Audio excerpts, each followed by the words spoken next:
What a good group. As Rodney Dangerfield used to say, what a crowd, what a crowd. Great crowd here tonight. My name is Patrick Condon. I'm on the faculty with our guest of honor tonight, Daniel Rohr, and he's asked me to introduce the night. My first thing to do is to acknowledge that we are gathered tonight on the unceded traditional territories of the Musqueam, the Squamish Nation, and the Tsleil-Waututh Nation, and it's wonderful that they shared this thing called Vancouver back in the day, and now they're willing to share it with us. So thank you very much to our antecedents on this land. Tonight it is my great honor to introduce my good friend and colleague, Professor Daniel Rohr. Professor Rohr teaches landscape architecture at Sala and is a licensed landscape architect in BC and Berlin. Daniel co-authored the book Living Roofs in Integrated Urban Water Systems in 2015 and regularly publishes in peer-reviewed journals. His new book that he'll be talking about tonight, Multisensory Landscape Design, a designer's guide for seeing, is being launched tonight, and it's published by Routledge 2022. He also runs a hand drawing blog, which I quite enjoy, and an Instagram account, which I also enjoy, which archives 30 years of his architectural, he doesn't look like it could have 30 years of architectural and landscape architectural experience, but he does. Hand drawings to inspire students to continue to use hand drawing as a design and research tool, in addition to current digital modeling applications. In 2013 and 2014, he was a UBC Sustainability Research Fellow and was selected as a team member to compete designing the Canadian National Holocaust Memorial in Ottawa. And in 2016, he received the very prestigious Killian Teaching Prize at UBC, and very few others in our school have been so honored, so that's a big deal. The book he is about to discuss tonight represents a very ambitious attempt to distill a century of research on seeing, feeling, drawing, and designing into a format that is extremely accessible for beginning students, and indeed to anyone at all interested in the art and science of environmental design. To me, it sort of seems inspired by graphic novels in the sense that nearly every page engages not the mind through language alone, but additional senses through hundreds and hundreds of hand drawings of his, complete with descriptive captions.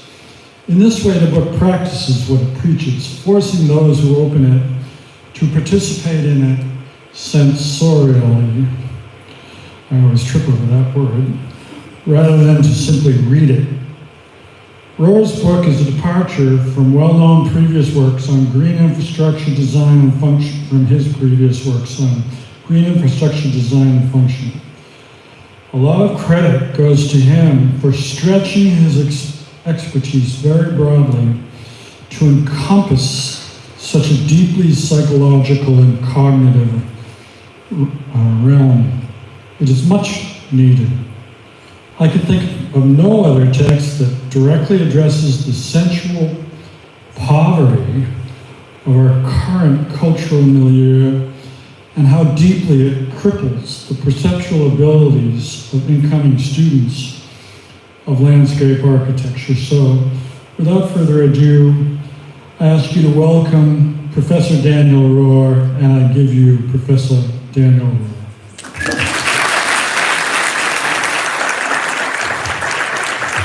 Thank you, Patrick.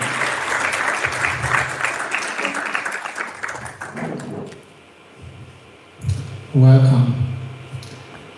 I've had a very interesting day. I have just finished my 2-hour teaching peer review, so I'm a bit fried, but I will do my best. But because this is not Peter Kucha night, I will speak slowly and take my time. Really important about this book is any book, as this is my third book, 2 for academia and 1 cookbook for friends. No book you do alone. And it is really important to mention Michelle here, because Michelle was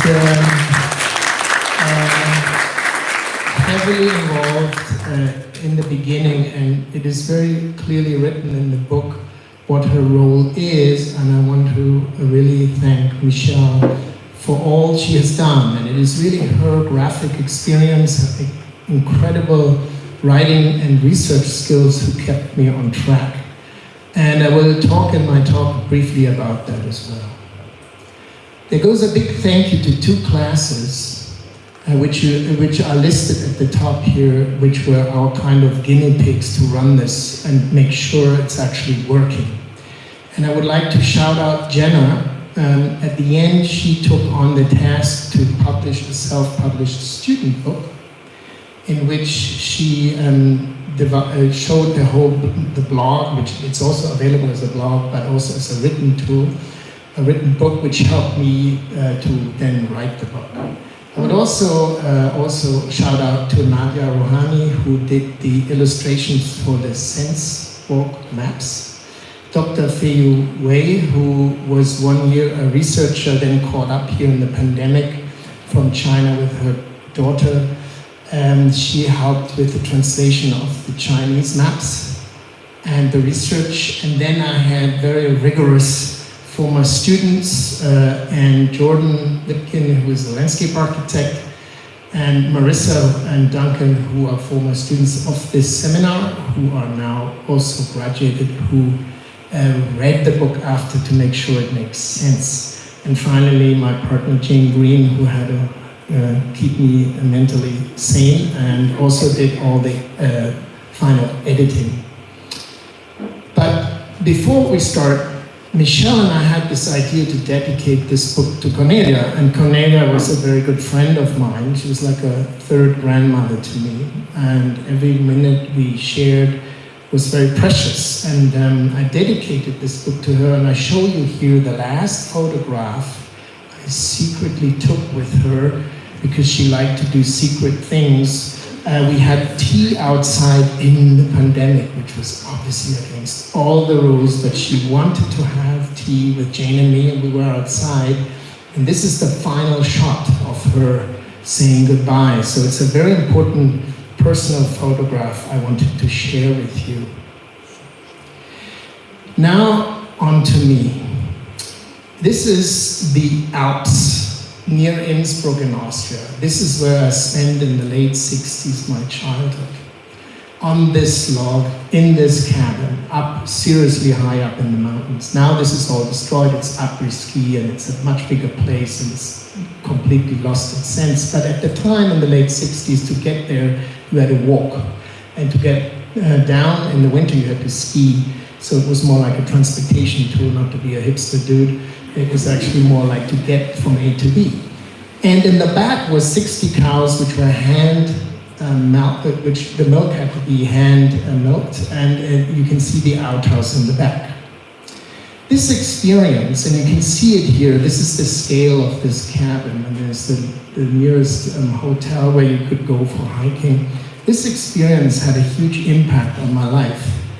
To understand at a very early age to respect the mountains and the environment, and also to respect and listen to the mountains in a way when they tell you to not get too close to them.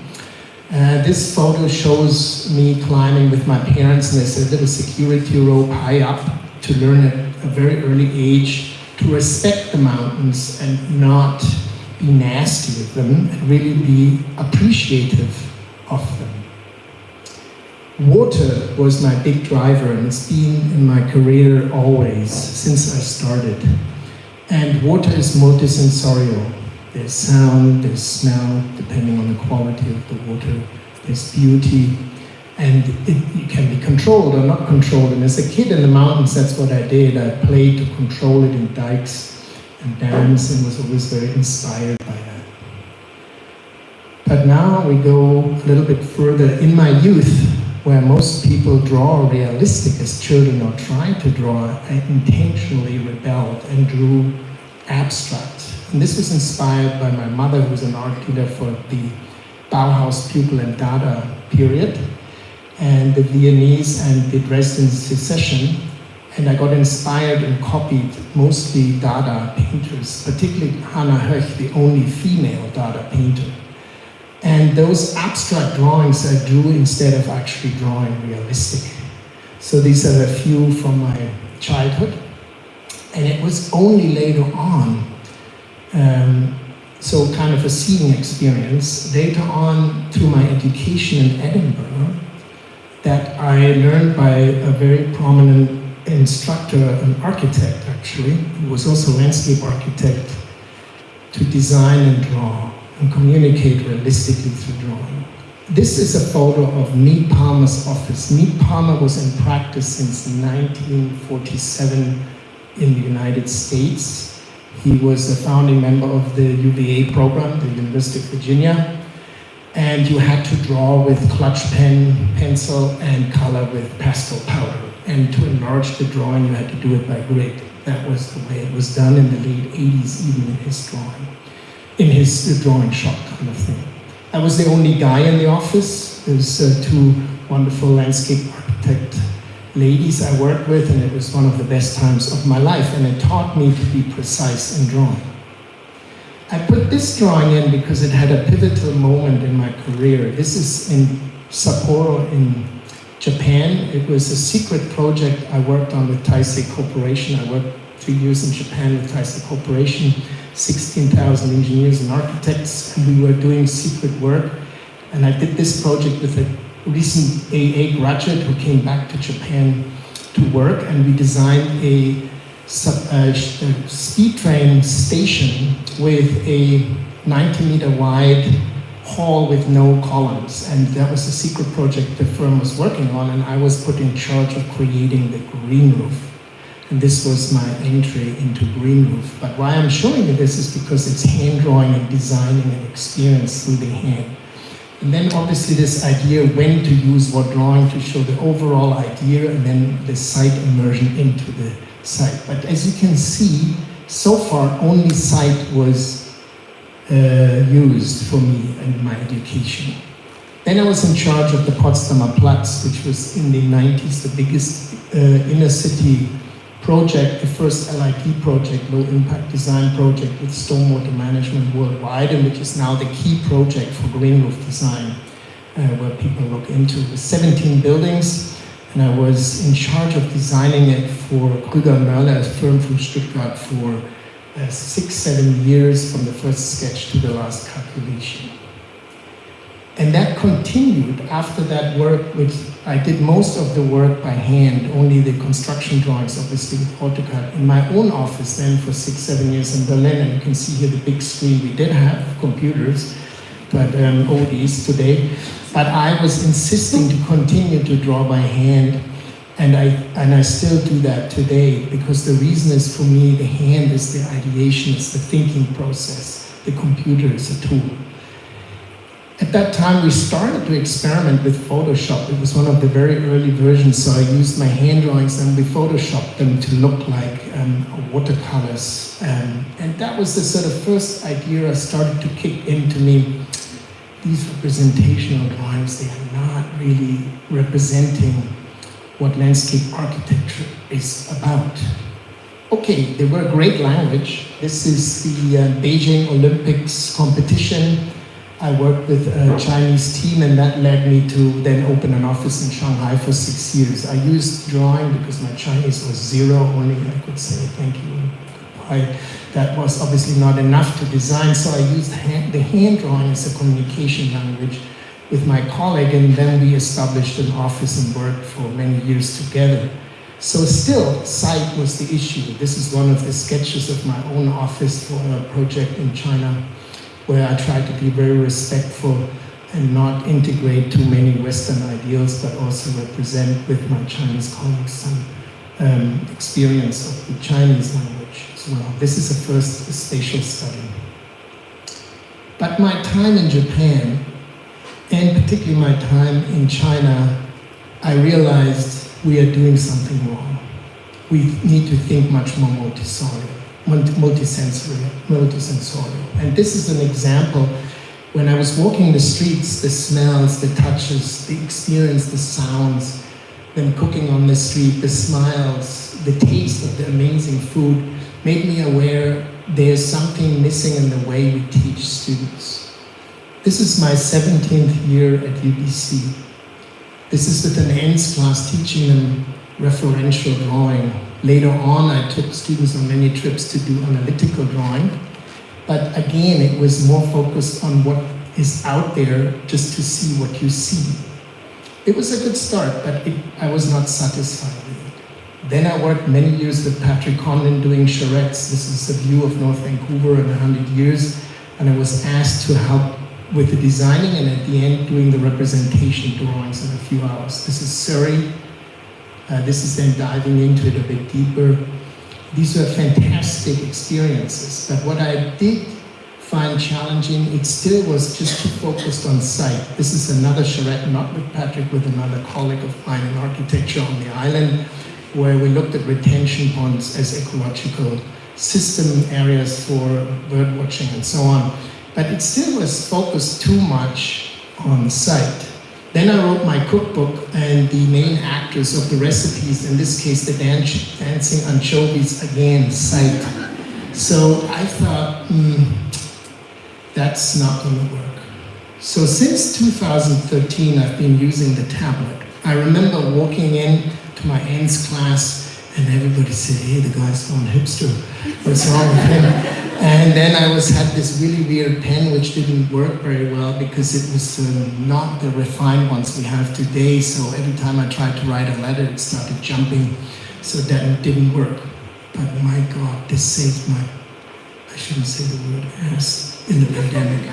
It really did, because I was connecting my iPad to the Zoom and was able to animate my drawings and do the lectures so that the students wouldn't fall asleep. And that helped me a lot, because if you just show a PowerPoint, that is just not enough. Again, sight is the issue. So Michelle and I have to really acknowledge Michelle here, we both discussed this design process. I always complained, I said, well, the professors take their students to site once at the beginning, and that's it. And then they need to go through the project. And then we both developed this diagram of 6 phases how the design should work. And as you can see by the arrows, it's going back and forth. But what area is not addressed enough is sight, immersion, and recording. So we focused the book really on that part, in engaging in the existing site and understanding that existing site rigorously, multisensory. I argued that visual literacy is not enough. And that's why we coined the term multisensorial literacy. Okay, then we went again with the iPad this time, and then I realized, okay, the iPad already can do the audio, so it can record.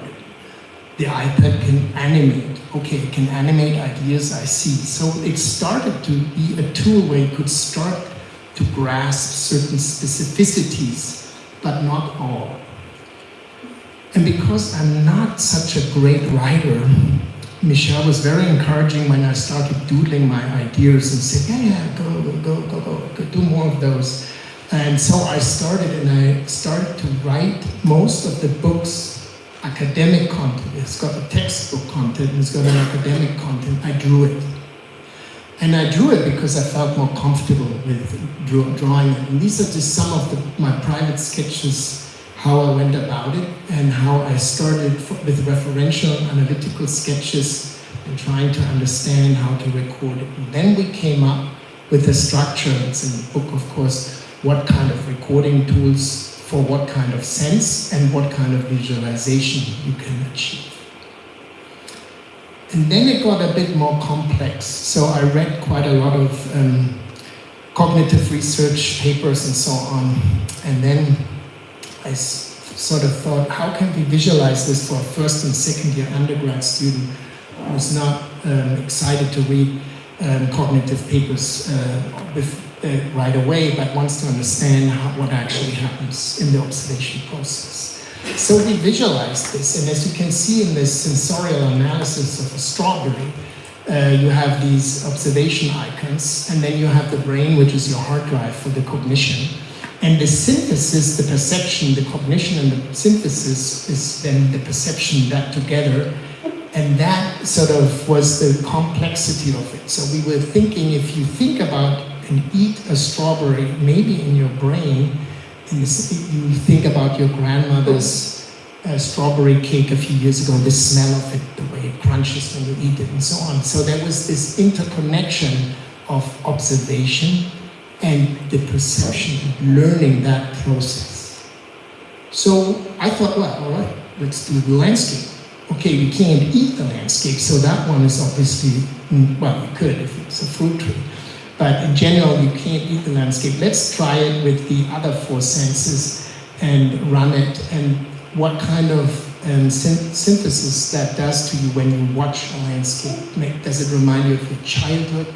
Does it remind you of happiness? So it starts you to think, you start to think about those experiences. In the book, which I didn't post here in the presentation, there's also a matrix where you can fill in yourself what you experience when you eat a fruit, a specific fruit, and you can give names to it, text names. But I still thought that wasn't enough in that sense. So I went back. This was actually, I have to thank the editor, because the editor said, we want one more chapter, and I said, oh my God, another one. So I said, so another drawing, and then luckily I had Neda at hand, who draws like me. As you can see on the right is Neda's drawing, same stroke medium, I'm on the left. That's why I put it in for you to see. Neda did all the sense walk experience maps, and she knows quite a few of those gardens, particularly the Persian ones. So we put that in, and this I put in to educate upcoming young landscape architects, since I am a landscape architect, to learn about from historic existing wonderful gardens and parks I've experienced in my life globally, to learn to sense walk them and to experience and separate each sense and analyze them. And that's what is actually, you will believe this is not my invention. Soundscape walking was invented by Professor Schaefer here at Simon Fraser in the late 60s, and Westerkamp in the early 70s, a German writer. She put this all in fantastic writing, then blindfolded the people to go through Queen Elizabeth Park to heighten their other senses experiences.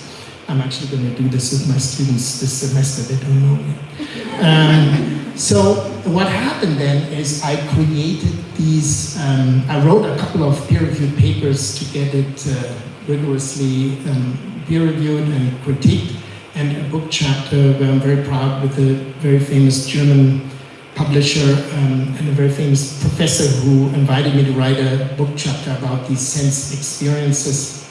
And then on the right you see a map I give to students when they go to site immersion practice. We are just using this for the undergrad students currently for their urban design experiences to document that. So it's still in writing. However, I think what was important for us to coin that term, we need to be not just visually thinking, we need to start to think multisensory. Now, the most difficult was, and this is my biggest part, which I find for me the most important through the writing of the book, is the inclusiveness of design. If you put a ramp into a building, it's called accessibility. But if the person in the wheelchair is blind, he can't, if he goes in the building, find his way if he doesn't know the building. So it's not inclusive. So I started to think very simple with the chair. If the person is visually impaired and can't see the form of, it doesn't matter, the form of the chair doesn't matter. Maybe the smell and the sound of the chair moving, or the heaviness, or the material, and how to touch it is much more important. So the priorities shift when you design. So I tried in the book to find a methodology to use these icons, which we refined over the process of publishing the book. But I tried to find a solution how we can make these priorities if you design, for example, for somebody who is visually impaired. So you see here at the top, the first normal designer would think about the form, sight, maybe touch, maybe smell, and maybe sound. But if you are blind or visually impaired, you would maybe think touch, sound, and smell, and then sight would be the priority. So you will be thinking totally different, you'll be designing totally different. And I argue we as designers need to go from ourselves much more and understand ourselves and the senses much more before we go out and look and make a judgment just on sight. So for me, this is the first step for inclusive design. I give you another example. This is a cup, and I designed it for a visually impaired person, and that it works for this person. If you put hot coffee in it, I made the wall a bit thinner, so when the hot water or hot coffee is poured, he or she can feel it when it's pouring up, so that person is not spilling it and is feeling included in society in the sense that he can actually experience the same way as somebody whose sight is better. So I did the same idea with gardens. So this garden I designed again for the visually impaired, and in this case I used the section and to experiment that obviously the first thing is maybe the footpath and the feeling what the material is on the footpath. The second thing is the smell from the plants and maybe the rustling of the leaves, but not the actual form of the garden. A person who can't see, they wouldn't care about that. So I think what I'm trying to say is that we have to be much more attentive in the way we program design and think about design to be really inclusive, and also think more deeply in the materiality and in the programming, whatever we design for whom it is and what it is for. And that is why I think we need to heighten our five senses. It's not that we don't use them, but in teaching, we have not addressed it enough, I think.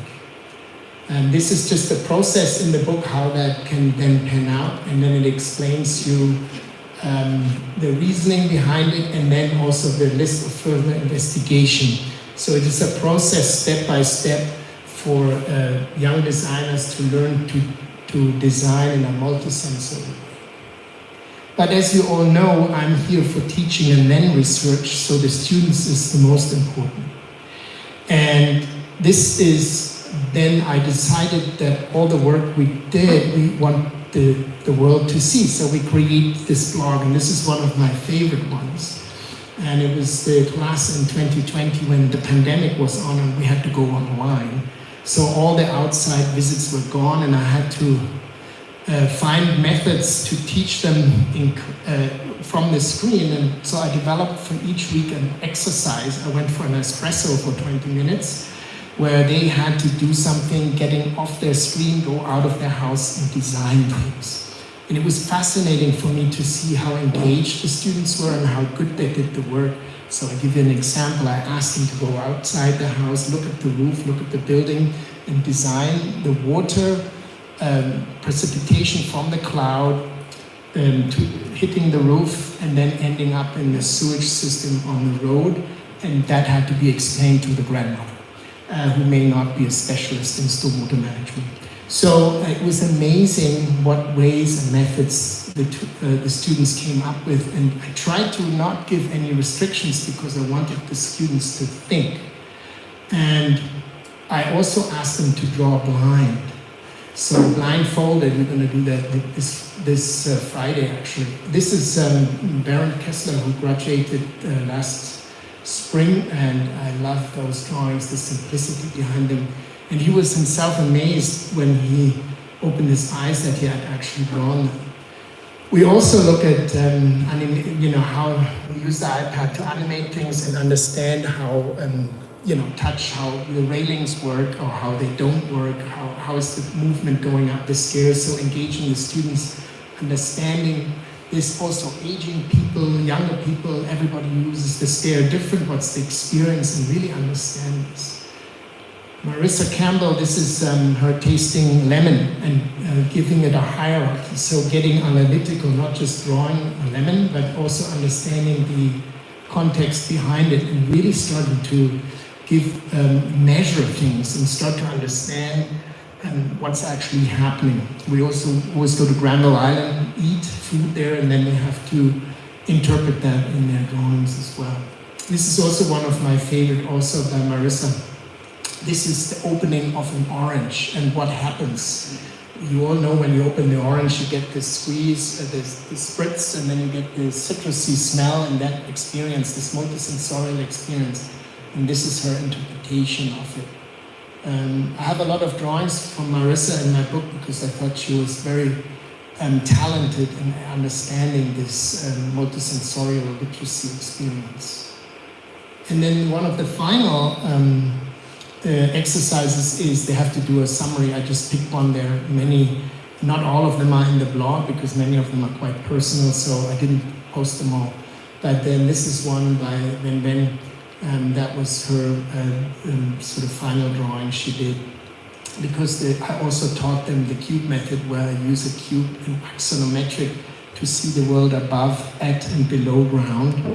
I'm still working on a paper. I've been working on that paper to get this out, but there it is, and there's quite a few blogs and lectures I gave at different universities. If any of you is interested, it's all on the blogs. Finally, the future, and I think this is a really important point. This is an old sketch of mine because I love playing with perspectival views, and it's a very private sketch for me. I did it for myself. I guess I was lonely at the time, I can't remember, but it gave me satisfaction to do it and play with this kind of tool of perspectival viewing, but also because I'm a landscape architect, it had to be obviously a hedge. I think the future is fantastic in architectural design in the sense we have now all the tools, but now we have to be cautious that we're not getting led by the tools. We as the designers, the empathy, the machines do not have empathy. They cannot smell the amount we can smell. I've written extensively about the recent research, how much different smells a human and a dog, of course, but a human has also, recent research has shown, has many nuances. Machines, there are machines now can help to mix perfumes and so on, but they are still not at the level we are as humans. So I see the future really positive in a way, but I also see it that hand drawing, because it's on the tablet, is a design thinking tool, and we should continue to do that. And the other thing, I think, this is last week's site immersion with the undergrad class, that they understand they need to go out to site regularly and really engage with the landscape and document it and draw it and to go back again in their design proposals when they do their studios in the different phases of the design, that the ideas they're actually creating make sense, and to do them by hand is much faster, and then they can have more ideas and then can go out and show more ideas. I think if I was a boss and I had 50 employees in my firm, I was not looking for machines, not somebody who could operate AutoCAD at the time or Photoshop. I was looking at thinkers. I wanted people who pushed me to the limit, who questioned my designs. And if we don't do this at the university, which institution would do that? So I think it is necessary actually to do even more hand and multisensorial visual literacy engagement processes in the future to make the world actually a much more inclusive place, and also start really from yourself. I think that's what I've learned through writing this book with Michel, that's something which we need to do better. And that brings me to the last slide. Laurie Olin always says, drawing can't be taught, but it can be learned. I sit out there, Jane made this photo, always when I have time to practice. You have to practice to be good at it.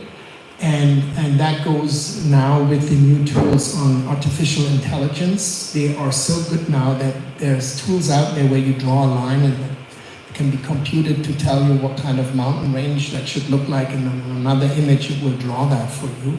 So that means if we are at that level, we do not need to do the representation. The focus on representational drawings will shift, because that may be done by a professional in the future, and we as designers should be spending the extra time we then have, instead of representing, in design thinking and ideation, and get better at that. I think that's my major critique, having done this now for 30 years, that we're still too much in the visual. Thank you very much.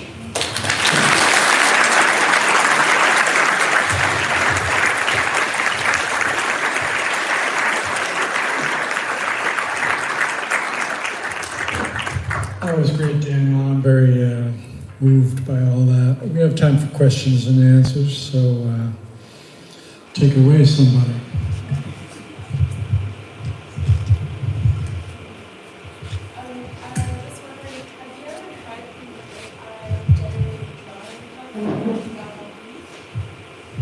No, I can barely keep up with all the different apps. I've only tried with Jeff Cutler Melody one night, and one of my colleagues sent me another app recently. I've never had the time to. But what does it do? Well, you can give it a bunch of words and it will draw stuff. Well, there you go. But this is the words. That's why I think the problem, though, is that's totally okay if you give it the words, but then the words have to be researched to the multisensorial programming, I think. And if I didn't show a slide on this, in the book there's a table we created to fill in, let's say, whatever you are observing, and you can fill it in for the different senses and write text. So that would be something to try out. Yeah. Divine. I'm interested to know if throughout the process of writing the book or in classes, if you personally challenge yourself to do other kinds of representations that aren't visual, and if so, what was the most surprising? Oh, that's a really good question. I would say I'm more amazed what the students come up with. I'm more in the background. So I saw my role as an editor. Maybe I should do this. But I have to say I haven't really, I'm still, and this is my big fight, I'm still quite visual, because the way I was educated. 30 years ago, that was the way we were trained. As I showed you, pencil and pastel powder, and very strict, rigid drawings, and it has to be one eye level, and if it wasn't correct, it wasn't about the looseness. I mean, and that, I think that looseness I may have to now, having finished the book and having run the seminar 4 times, maybe I have to get better at observing that. But personally, I do not only think about it as in visual terms. I often, when I think about, I go like a smell or the sound. Today I went to Wreck Beach before lunch just to calm myself down for the peer-reviewed teaching, so that I would. And then it was so interesting because on Monday I gave the intro to Jane Wolfe's class, and before the class started, they had the speakers with waves, making a wavy sound, and Ron Kellett and I stood there with the dean, and we all three said, "Oh, it's going to make us sleepy." And before we actually started to speak, and then today I was on the beach, there was the same waves, but the smell of the water, there was the opposite. Instead of being calmed down, I was actually totally awake, and it was a healing process. So I learned this epiphany today, was actually going kind of forest bathing at Wreck Beach, was because it sounds really ridiculous. I've been at UBC nearly 17 years. I've been to Wreck Beach 16 years once. I didn't go back because of certain reasons. You can imagine being a professional. But today I went there and there was nobody there and it was fine. And I said, damn, I should have come here much more often. And that was today that I got that enlightenment, that actually what I preach, I practiced. I never had the chance. Today I had the chance and I said, why did I never go down there? It's much better than a coffee shop. So I'm also learning. And it's hard because this is very personal. Because like I said, it's from the body. But I think it's our responsibility as a designer to put ourselves in the position of somebody who, for example, can't hear. One of my best friends, the parents couldn't hear well, and so I grew up with this, seeing them, how we communicated with the parents, and I had to use my voice very carefully, the way I speak. And so I had that, and then because of my bad eyesight, I had that experience as well. So I think with that in mind, it's a very personal thing to me. Because I'm working with special needs children. Yes. Did you have experience making like a design for indoor multisensory landscape?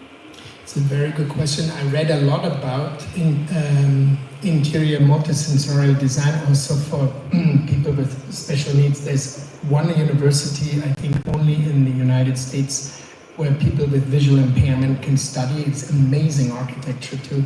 So it's starting, but we are at the beginning. Okay. But in my book, in the newer gardens of the sense walks, we put gardens for those needs. So there's the historic gardens from Persia, China, and France, and Italy.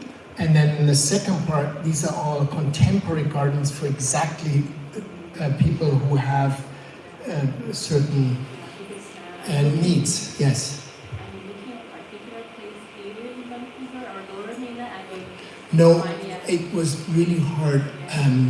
It took us months to even find. We got one from a student in India who was an Indian. She recommended. There's a couple in Germany. It's very rare, but the ones we found, we put in the book. It's in chapter 3. Yeah. Yeah. You show some images and drawings that you did when you were a kid. Yeah.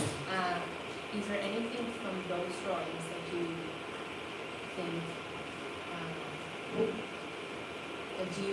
that give you something out of those drawings when you were a kid that you are missing now? I still do abstract drawings too. Actually, when I've been here a while now, and when I had phases where I was lonely, I did a lot of abstract art. When I lived in Japan, I use it kind of as one person. I listen to music a lot, but I also do a lot of abstract art because I couldn't do it, and I learned it through Bill in Edinburgh, and then through Mead Palmer to draw precise. For me, that was a skill, but my real interest, it's also because my mother always dealt with this fascinating art of the beginning of the last century. So I always had a strong affinity, and my dad was a stained glass window painter, also doing it abstract. And so I always had a strong affinity to that, and still do that. Yes, I mean, because I don't believe just in functional form. Of course, there's certain needs, let's say a bathroom, functional, yeah, but you know what I mean. I think that the biggest challenge for me is that because of the Renaissance period where the architect was removed from site, and the Gothic period, the architect was on site and told his disciples to chisel the columns for the church, the Gothic church, in that manner. He did one and they all did the same. And then the architect was outsourced in the Renaissance. I gave a whole lecture on that. There's only 1 or 2 drawings from the Gothic period in St. Gall in Switzerland we have left on parchment. I think it's on goat skin parchment paper from the period, because it was through the Renaissance that disconnection of the designer from the site. And I write about that in the book. There's some fantastic papers by researchers out on that. But as a landscape architect, it's all about site, and it's all about context. And my biggest challenge now, of course, we need a drone, we need Google Map, But if you don't know the site and don't understand the site, then obviously we have these issues that the landslide hits exactly the housing where it shouldn't hit it, because the designers have not contextualized the site professionally. I mean, I argue you can smell climate change, and I'm working with the students currently that I go out with them sniffing the seawall, actually saying you can smell it, and trying to make them aware of those aspects. And that's what the book is trying to do, to focus the senses in that way.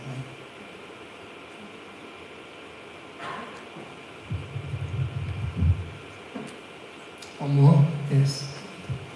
So you differentiate sort of when you're talking about reporting or documenting or researching versus designing through drawing. So you're talking about site and the importance of it, and I wonder how you differentiate the two when you have this sort of inherent two-dimensional thing that you can show people. How do they get that sort of experience of site, if you will, if you're showing a client or someone in a home meeting, here's what we want to do for this art or landscape. How do you communicate beyond what's on the page? I think today with the tools we have, if I was designing, which I did recently on some competitions with colleagues, we don't do stills, we just do videos. We actually fly through the site and then we describe in the videos with audio what's happening there and engage the client, particularly if it's an international project.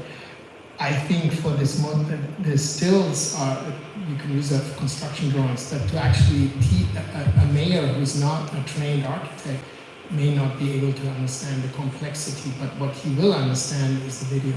If you make it obviously at eye level, at the experience that person walks through your spaces at all the seasons wherever you work. If it's in the desert, maybe it's one season, but here we have 4 seasons, so you have to do 4 videos. And I think this is another thing, because landscape is constantly changing, I think we just need to get better actually how we present. Just pinning up the posters and saying, and that's so out of date. It's just not, I think, not enough today. I think we need to be much more rigorous. And the idea behind this is, however, that as a young designer so trained, I think it is extremely important that they're trained in a way to think from themselves first and put themselves into the position of programming for people who may not have the ability with all the 5 senses at full function. And that goes to taste. I mean, for me, a cook is a chemist, kind of. It's a designer. A chef is a designer. And I think we just have to be more switched on with it. I think it's a weakness in the design profession, which we can fix. And I think the difference between a hand drawing with pen and real paper is that's even more multisensorial, because on the iPad it clicks. But on the hand, on a rough paper, the smell of the ink, the smell of the pen, the pastel powder, or if it's a graphite pen, you can smell it, the screeching. That's a multisensorial experience, and it's a connection to the brain, to the cognitive part of the brain. So it's a completely different act than when you compose a letter on the computer. When you writing is drawing. And so I think we are losing that, and that's why I'm such a strong advocate for it. This just will make more rigorous and more holistic design. Thank you.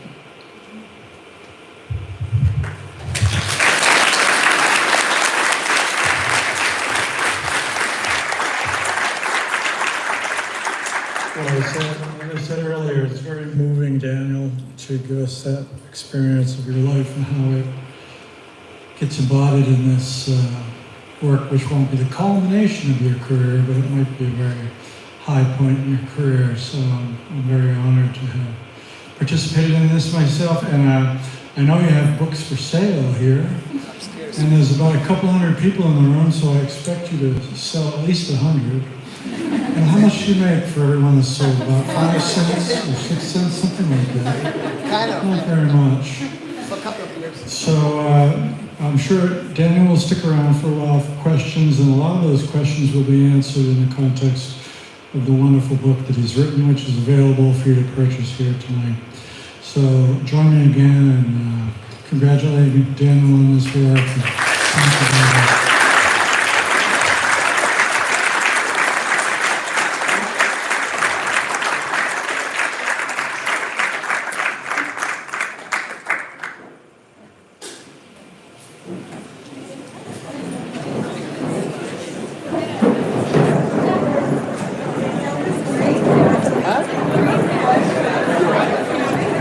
Now I can have a drink.